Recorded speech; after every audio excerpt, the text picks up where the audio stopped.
guys. Jadi kita ada di Museum Empu Purwa.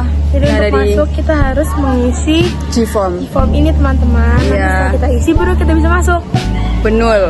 Jadi ini kita belum lengkap ya kelompoknya. Nanti kita review lagi setelah kelompoknya lengkap. Yes. Ini juga lagi mendung guys. Oke. See you. Nah, jadi untuk mendapatkan barcode ini kita akan menuju ke sini. Yuk, yuk, yuk, yuk, yuk. Barcode-nya. Nah, nanti munculnya kayak gini guys. Nanti munculnya kayak gini. Terus kita isi. Habis kita isi baru kita boleh masuk. Halo semuanya, kali ini kami sedang berada di Museum Empu Purwa, salah satu museum bersejarah yang terletak di Jalan Soekarno-Hatta, Kota Malang. Museum ini menjadi tempat yang sangat menarik untuk mengenal lebih dekat peninggalan sejarah dan kebudayaan dari masa kerajaan-kerajaan di Jawa Timur. Nama Empu Purwa sendiri diambil dari tokoh Empu Purwa, seorang pujangga dan tokoh spiritual dari Kerajaan Kanjuruhan. Beliau dikenal karena kebijaksanaan serta perannya dalam perkembangan sastra dan budaya Jawa.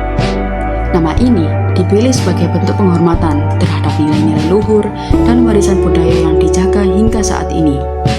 Di dalam museum terdapat berbagai koleksi benda bersejarah seperti arca, prasasti, patung dewa-dewi, serta peninggalan arkeologi lainnya yang berusia ratusan hingga ribuan tahun. Salah satu koleksi yang cukup menarik perhatian kami adalah arca Ganesha dan arca Durga yang ditemukan di wilayah Malang. Setiap koleksi memiliki cerita dan makna tersendiri yang menggambarkan kehidupan masyarakat pada masa lampau.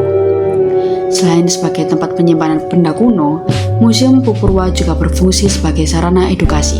Banyak pelajar, mahasiswa, dan wisatawan yang datang ke sini untuk belajar tentang sejarah dan kebudayaan, sekaligus memahami nilai-nilai kearifan lokal yang masih relevan sampai sekarang.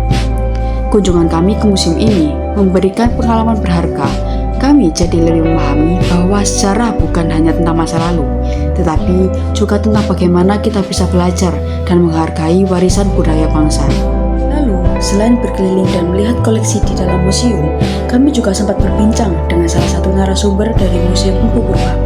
Yuk simak hasil wawancara kami berikut ini. Untuk pertanyaan yang pertama, Bu, bisa dijelaskan secara singkat apa yang menjadi fokus utama Museum Empu Purwa ini?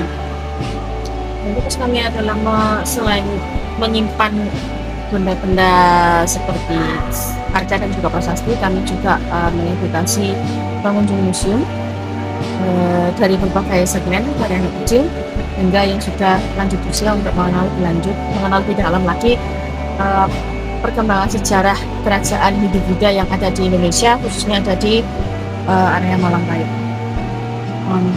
Jadi untuk pertanyaan selanjutnya, koleksi apa yang paling bersejarah atau memiliki nilai penting bagi Kota Malang sendiri? Kalau arca atau prasasti mana yang memiliki nilai terpenting, saya rasa sebenarnya memiliki nilainya masing-masing ya, jadi tidak ada yang khusus spesial yang betul-betul menggambarkan Kota Malang seperti apa, karena ini semua memiliki perjalanannya masing-masing dari masa kerajaan Kanjuruhan, Mataram kuno, Kadiri, Singhasari, dan kemudian terakhir adalah Majapahit. Baik, untuk pertanyaan selanjutnya, bagaimana museum ini berperan dalam melestarikan peninggalan budaya Jawa Timur? Museum kami menyimpan tinggalan-tinggalan dari 5 kerajaan yang sudah saya sebutkan tadi. Selain itu juga kita melakukan konservasi untuk melindungi arca-arca dan juga prasasti-prasasti yang ada di dalam museum ini.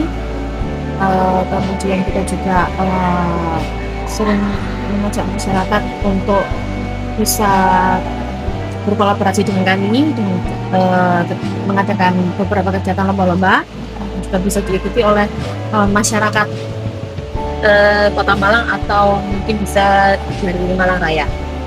Baik, bagaimana cara pihak museum menarik minat generasi muda agar mau datang dan belajar bersejarah ini?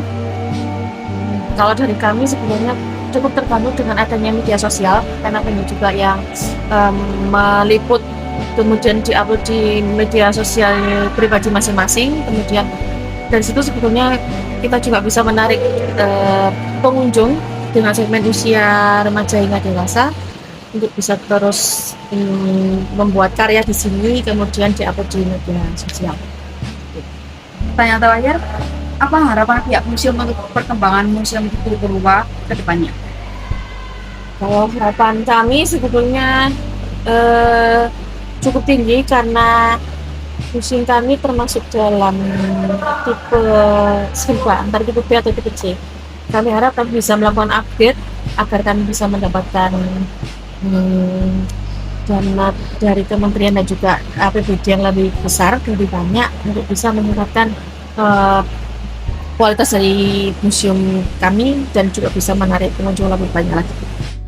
Itulah pengalaman kami selama berkunjung ke Museum Empu Purwa. Semoga bisa menambah wawasan serta kecintaan kita terhadap budaya Indonesia. Terima kasih semuanya.